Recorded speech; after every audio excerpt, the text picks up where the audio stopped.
with KHON2 Sports, Rob DeMello. How's it going, everybody? To say the University of Hawaii Beach volleyball team made some noise this past weekend would be a severe understatement. After going 3-1 in their season opening classic, Rainbow Wahine climbed 3 spots in the latest AVCA coaches poll.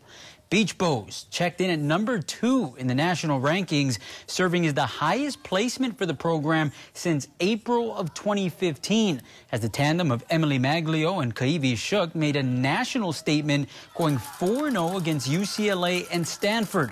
Now, this past weekend, a major success for the back-to-back BWC champs, as hundreds came out to the lower campus cabana to take in the Sandy spectacle. And according to the home team, with expectations and excitement for the sport growing, so too can the decibels from the stands.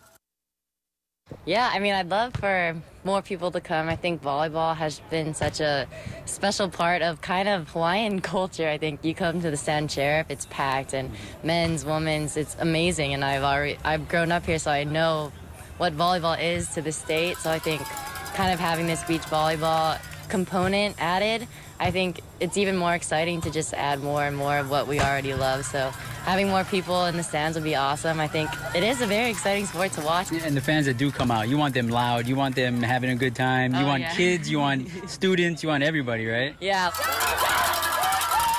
I mean, we had the whole cowbells going. It's loud. I mean, it can get pretty crazy. Other spots aren't as intense, and I think here, when we have our home crowd, I think it can be a really great advantage.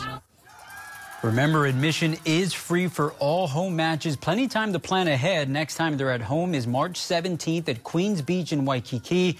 Up next on the schedule at UCLA and LMU on March 8th.